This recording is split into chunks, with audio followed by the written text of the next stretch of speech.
Welcome to Net Hero, the Carbon Impact Podcast, a podcast by One Tribe. I'm your host, Ric Porteus. So welcome to a next episode of Net Hero, the Carbon Impact Podcast. And today I'm your host, Ric Porteus from One Tribe. We're going to be speaking to Geof Rochester from GRC Advising, who's been in this industry for a long time and has got a great information and facts to share about the carbon markets and marketing for purpose. So Geof, welcome to the show today. Thank you, Rick. Thanks for having me. I'm pretty excited to be here. Yeah, it's an absolute pleasure. I've not seen you for a while and we've worked together in the past on a few things. So I thought it'd be great to get your insights. We always had really cool chats about marketing, purpose, driving innovation, consumer engagement. So today, really, it's just to open that up. Let's go through, let's deep dive into some of the synergies that we've worked on, things that we're seeing in the space when it comes to how businesses are adopting to climate action, using carbon offsets for residual emissions, creating climate claims, marketing stories, initiatives. But before we do that, take us back, Geof. Let's go way back in time. Tell us about your career path, because it's one of the most interesting ones that I've heard of. And I'd love to let everybody know how you got to where you are, and then we'll dive into the conversation. Over to you, Geof. Okay, so for the audience, when someone calls your career interesting, what they really mean is you're old. You've lived a long time.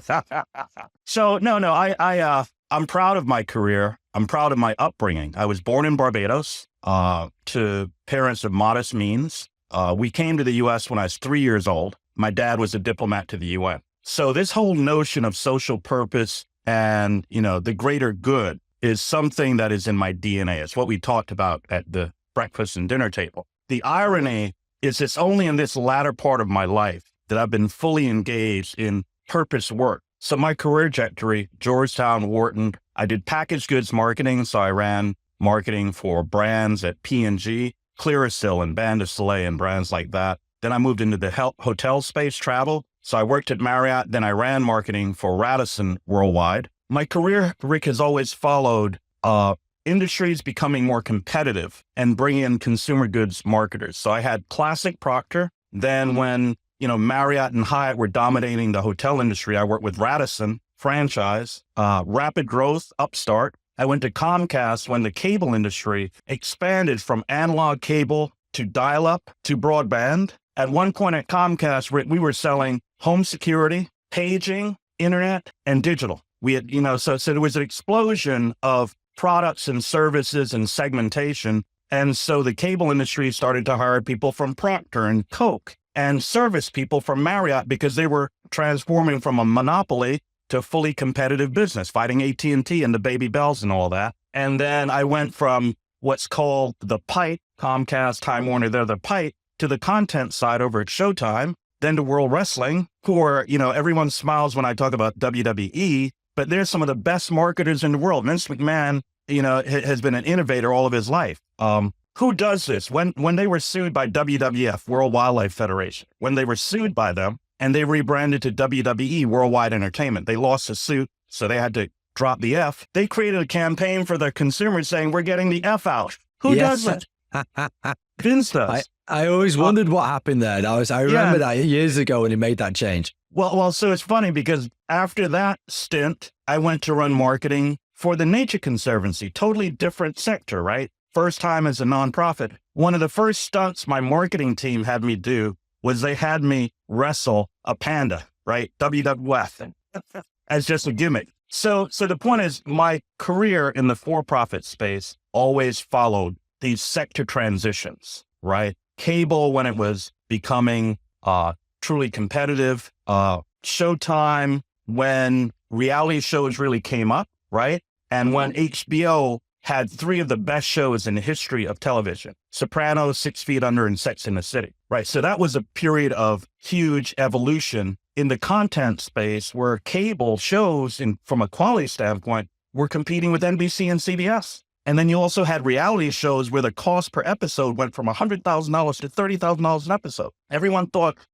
reality shows, Road Rules and Real World, everyone thought those were a joke. And look today how many reality shows dominate TV today, Survivor and all these others. And then WWE, that was all about content to the mobile platform, right? ESPN and other networks were trying to figure out, would somebody watch on a small screen? How do you charge for the small screen, right? And then when I went to Nature Conservancy, the agenda there, the brief was to make that more mass market. At the time, I still feel this way to a certain extent, but certainly 15 years ago, the environmental movement, I felt, at least in the US, was a bit elitist, right? It was people shopping at Whole Foods, telling people in third world countries, you shouldn't have air conditioning and you shouldn't have cars, fundamentally, right? And then I started this consulting practice in 2018 because I wanted to do more than just climate, and I wanted to do more than just marketing. So today, GRC, we do marketing and branding, we do strategy, and we do impact investing. I'll talk a little bit about that later on. Anyway, that's a long-winded answer, but I'm old,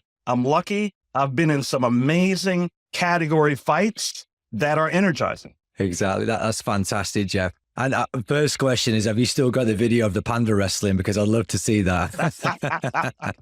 I'm going to hold you to that one. Geof, listening to what you're saying there, it sort of triggers off the where we are today, right? The sort of consumer psyche on purpose-led. And I spoke on a podcast with Jose Gorbea from HP. He's head of brands and innovation, about Paul Polman. And the net positive manifesto about giving back more to nature, etc. And that's super powerful way of driving innovation out there. That's going to have a climate impact. That's going to help your carbon footprint, and it's going to engage consumers. So really following on from that conversation with you today, listening to your background, you've spent so much time really focusing in, actually, if you were to drill it down, into consumer engagement through brand marketing. So looking at where we're at, there's so much turbulence in the carbon markets from a commodity trading, regulatory scenarios, and businesses on net zero pathways. And the crux between the two is this inflection point right now where brands are going through SBTi. They've done the carbon footprint calculations and measurements. They're now in a position where they have to remove and compensate for the residual emissions that are unabatable. And then they need to tell the stories. They need to be able to amplify those stories to their consumers in a safe way. So I'm just wondering, what's your concept? What's your thoughts about talking about purpose-led impact campaigns? How powerful can this really be for not necessarily just climate action, but for business ROI, sustainable business growth? If a brand can showcase and share what it's doing and tell an impactful story, how powerful is that in today's market? Yeah, so great question. I think we are at a unique time, and now I'm going to combine a lot of forces, right? Certainly in the US, politically, things have never been more polarized. And that bleeds into this conversation because now you have groups that don't want you using the words ESG, and you have groups that don't want you talking about climate. And I think what we all have to do is we've got to take a breath and step back and try to find more of a middle conversation. So as you know, historically,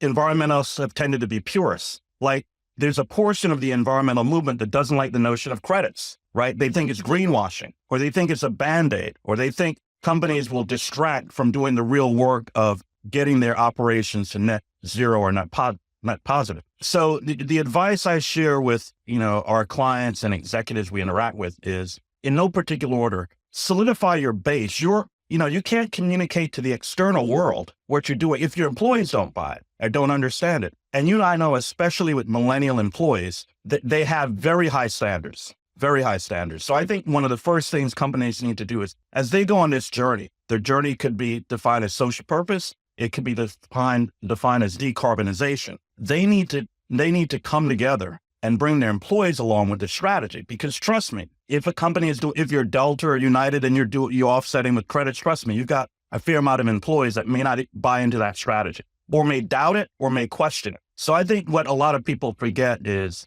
when you turn around, you better make sure your employees are right there with you, right? If not, you'll never be able to get the tone and manner right of the external communication, right? The second thing is, I think that companies have to be very pragmatic in their approach, and they've got to signal messaging that says, this isn't going to happen overnight. This is going to be a long slog, right? So I think in the messaging, the third piece is it's no longer an option. And now we'll talk about social purpose writ large. So Target and other well-meaning companies we know, Gillette, have stumbled when it comes to going beyond a very tight, linear, narrow definition of the brand to go beyond that. Gillette years ago opined about men, right? And the role of men in society, and they got hammered. And Target did some promotions around LGBT, and they got hammered, right? And so the point, though, is that it's a delicate balance, but this conversation now has to be part of the brand platform. It used to be the only people having this conversation was the chief sustainability officer and the CEO. And now, thankfully, the marketing folks are taking it seriously, but it's complicated, right? How you build this messaging into the brand platform. And for me, it has to do with values alignment, but also it has to do with economic interest, right? This notion of running around talking about sustainability, and making it seem like purely a values conversation without saying that it will enhance the P&L, it will enhance your profitability. If you talk to many CFOs, they will tell you the mere process of going through traceability and tracking and transparency in their supply chain tightens up their supply chain economically, right? So I think that I'm not saying anything people haven't heard, but I think that this is a unique time in the world. I love business. I'm a capitalist, so I'm not an apologist when it comes to business. I think business is a huge force in the world for wealth and for good. And I think it's a natural evolution. People forget that the essence of business is stakeholder theory, not shareholder theory, stakeholder. Your employees and your community have always been a priority and part of this conversation. So when I look at climate and some of the implications of climate, said another way, companies, for-profit, Fortune 500 companies have a duty to not harm their communities. And to the extent you're spewing emissions or you're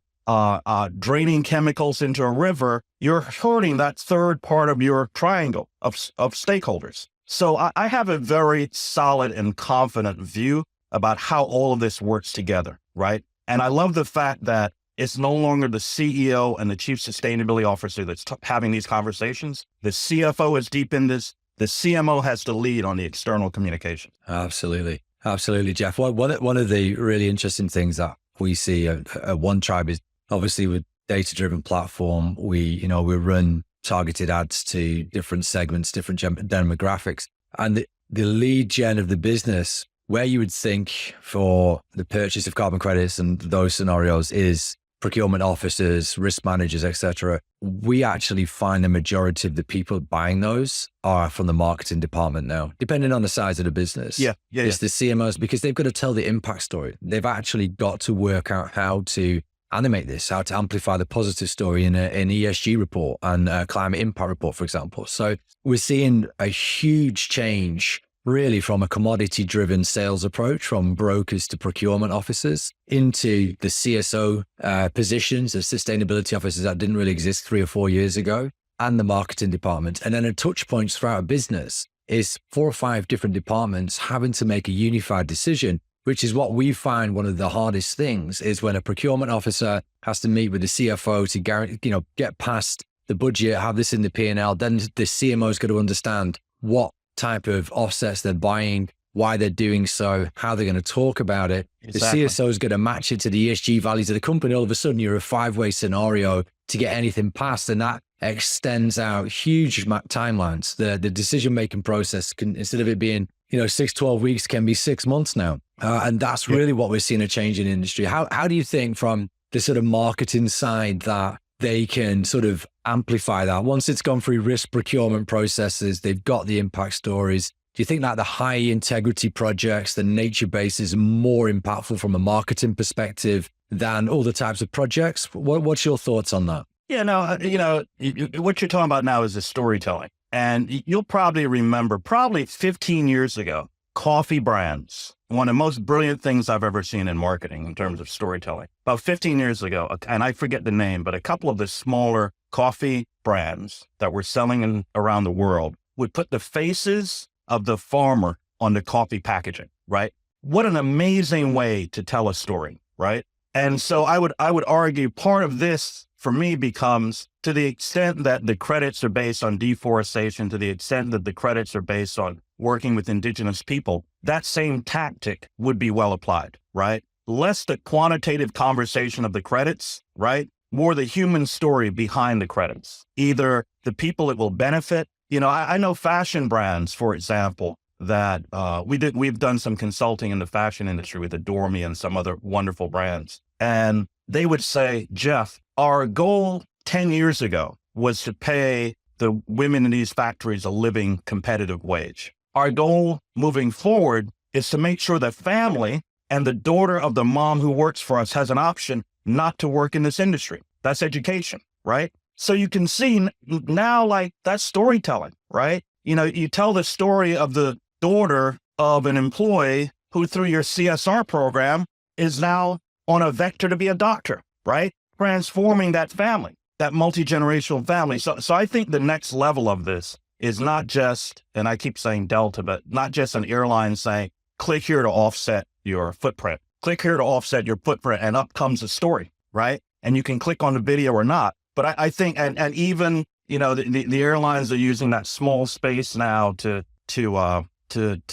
communicate the brand. And I think increasingly as credits become normalized, there'll be vignette storytelling of the benefit of the work they're doing, right? And how it's touching people on the ground. Yeah, it's the impact that people understand and resonate with. When you talk about 1 metric ton of carbon dioxide removal projects, it just means nothing. We built our stats and visuals as visual cues. That's why we talk about tree protection, how many trees you've saved, or how many car emissions you've removed. We all understand and we can visualize that rapidly in our 10-second attention span that the most of us have these days. And so we're looking at so many different scenarios out there. Let me add one thing to that. When I was thinking about this podcast, these conversations can also break down to sector anomalies, right? So what does this conversation feel like if you're Procter competing with Colgate? What does this conversation feel like if you're Amtrak competing with airlines? So I think one of the opportunities we'll see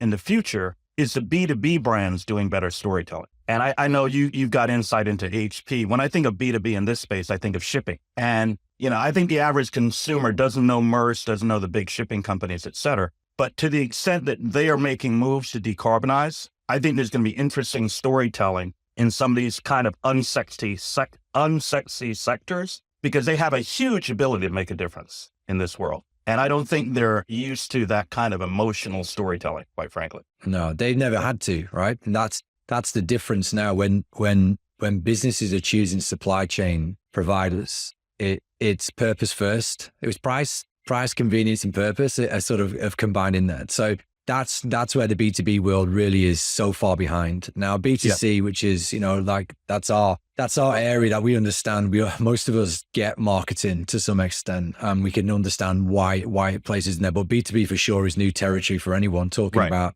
fronting this, and that's where this industry is being shaken up right now. It's still commodity and broker driven because it's been predominantly B2B manufacturing buyers of carbon offsets, and the stories have been irrelevant. If you go and check out the Vera registry, it's the most inhospitable place for a marketer or a storyteller to go to.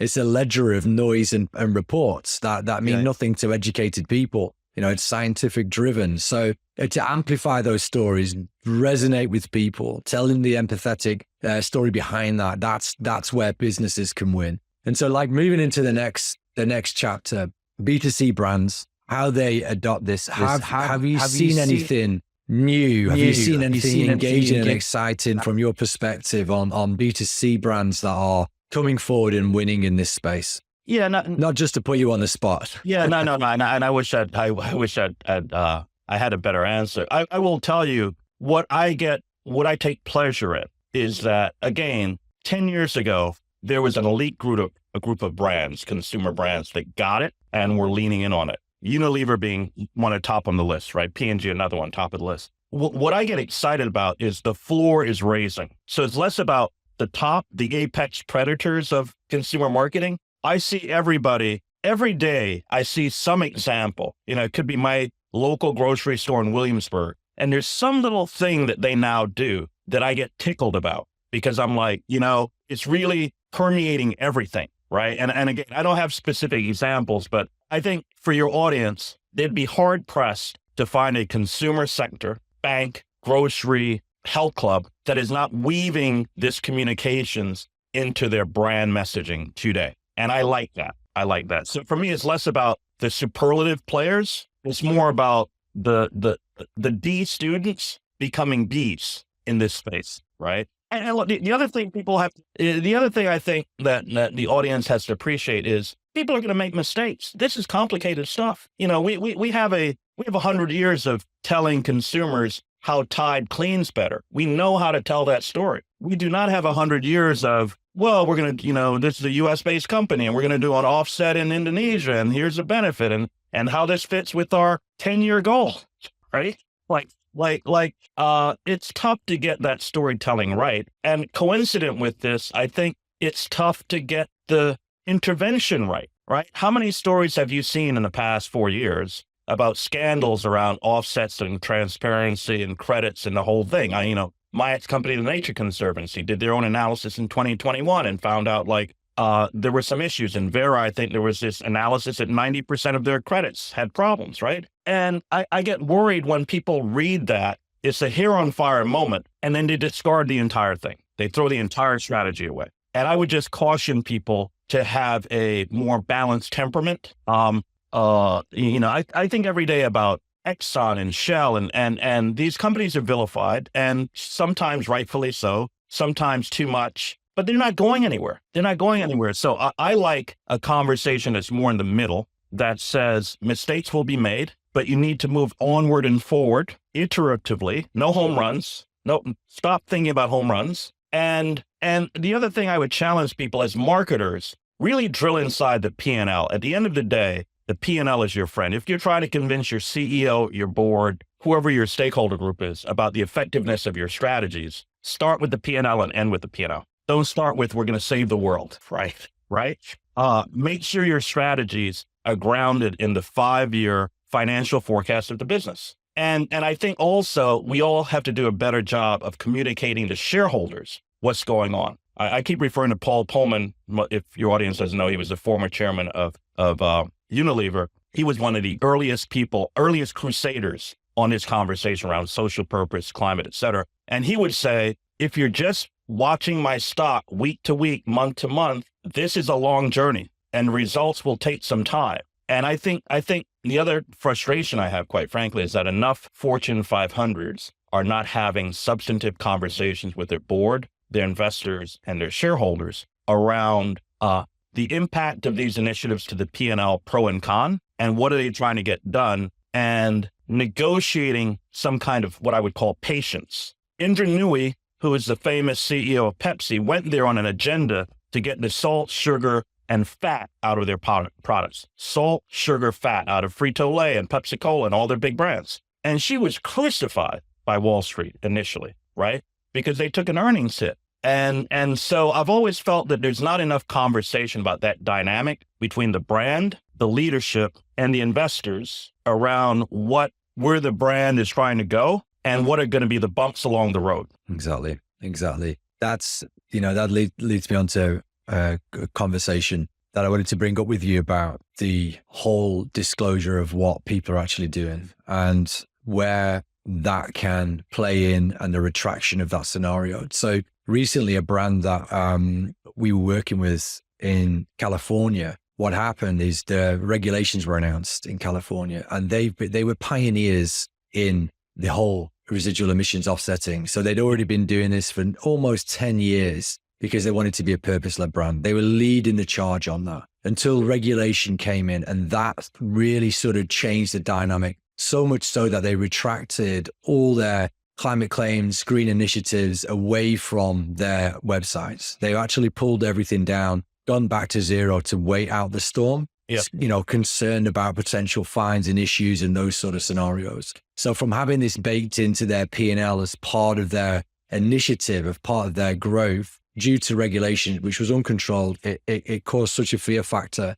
that we retracted that. And now we're trying to see if they're going to come back online and re-announce that. When you go into a market like this, and it feels like the Wild West, like the SEC launched their climate claims code, that's the one everyone was supposed to get behind in the US. And then it was retracted 2 weeks later, So it is the Wild West. Businesses need to add this to their P&L and focus on that and actually bake it in, like you say. But in this scenario, what can we do? What can they do there? Are we too in wild times? Do we need to sit back and wait until things rebalance, or should we can continue forward regardless? No, I think we have to move forward. And this is a marketing centric conversation. I think the CMOs have to step up as part of that leadership team. They've got to show how these strategies will grow market share, or defend against competitive encroachment. Like, again, these conversations have to be grounded in the business, in the strategies of the business. They can't be perceived as one-off that you can put on or take off the table, right?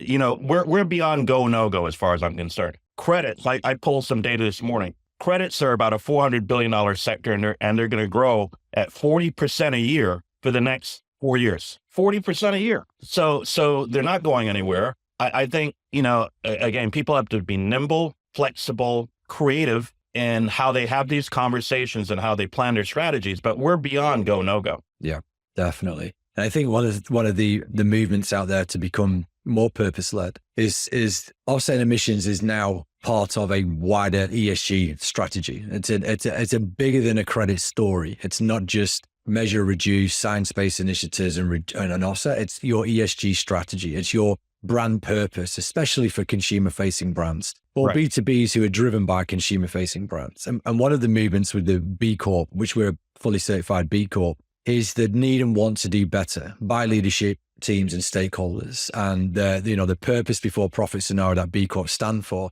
that initiative that maybe some people think is quite elitist and it's in its own sector, is actually now rolling out across the majority of businesses. And the theory being, if you want to future-proof your business, you are going to need to be a B Corp, or you're going to need to publicly display your reduction emissions. Now, there is no unified B Corp for carbon reduction emissions at the moment, which is why it's so messy. We don't know if it's going to be an ISO that's going to win the race, if it's going to be Science-Based Targets Initiative or VCMI. One of these associations is going to win and become the B Corp of carbon impact. And once that happens, you'll have those stamps. You will be a B Corp and you will be an X Corp for carbon impact. And that will validate the quality and future-proofing of your business. So in that sense, how important do you think it is that all brands, all sectors, B2B, B2C, move forward in this way? Do you think they can delay it, or do you think this has to be full charge across everybody? No, it's full charge. And let me give a caveat to what you just said. Again, B Corp status, there's always going to be some new thing. And I'm a purist. I'm old school. I go back to Wharton, stakeholder theory. So my only advice would be, from a positioning standpoint, whether it's ESG, whether it's DEI, whether it's B Corp, I would just advise people to ground the new thing in some old school fundamentals that aren't going anywhere. I don't know, for me, B Corp should just be the new normal, the new definition of what it is to be a for-profit, period, right? ESG would just be subsumed into what the definition is to be a for-profit company, a well-organized company. Sustainably led, figuratively, not literally, right? We want financial sustainability. The new normal is these are the other things you now have to do to achieve that, right? You have to have a tight supply chain, right? Yes, it's carbon neutral, et cetera, but at the end of the day, you need a very rational, very optimized supply chain, right? If you're importing goods, if you're sourcing minerals out of Africa, you do need to care how those goods get to port, right? And you do need to care, what are the laborers getting paid, right? That's just good business. We call it ESG, and a year from now, we're going to call it Benefit Corp, or B Corp, but I would appreciate if we just reinforce these are just the fundamentals of business, and they've adapted to the year 2024, which is not the year 1984. Yeah. We know a lot more than we did before. Yeah. Absolutely, Geof. What's your thoughts on the difference between Europe and the US? And I know that's a broad stroke question, but if we're looking at adoption, if we're looking at how brands are really tracking this and moving forward. So the UK at one point was a leader in this space, Germany as well. So the EU is really pushing forward in different ways, but fragmented market, multinational language, it's very difficult to have a unified front and understand precisely what's going on. The US has always felt like it's maybe 2 years behind Europe in this initiative. Do you think that's a fair statement? Do you think the US is just going to overtake fast track and just really own this? What's your thoughts? Yeah, no, I agree that Europe has led. I agree that the gap has narrowed, right? I would argue Europe was probably 5 years ahead. Now it's 2 years ahead. I'm less concerned with the US leading. The US can be a fast follower. I'd be happy with that. What I think the US has to deal with And it's a global trend. But I think obviously what the US has to deal with is the politicization of this conversation, right? And that's the biggest hindrance, right? We've been saying this repeatedly. There are companies that have pulled their DEI statements, right? So I don't worry about Europe. I worry about the US with its own internal struggles, right? One thing I'm very proud of is I get invited to EarthX, which is in Texas and is founded by Trammell Crow, billionaire environmentalists, and my good friend Vikram, who works with them. And when I go there, the conversations are slightly different. We have a client in Kentucky. When I go there, the conversations are slightly different. And so for me, again, back to this notion of finding the middle, I think the issue in the US is how do we reduce the politicization of all of these conversations, right? That is a systemic hindrance to advancing these policies. It's real, just as you talked about, your company in California, perfect example. And so what companies end up doing for a number of reasons, they sit it out, right? They sit it out. Right. So unless Europe will be fine, I'm worried about the US. I mean, it's stunning. It's stunning when you hear companies removing or pulling back from their DEI statements, right? Which to me is a fundamental principle of good governance, right? How many women do you have on your board? Oh, the BC community only gives 2% of funding to women. That's a structural problem. Call it DEI, call it whatever you want. That's just wrong. Right? That's not by coincidence, right? So look, we're coming to the close of this thing, but I am eternally optimistic.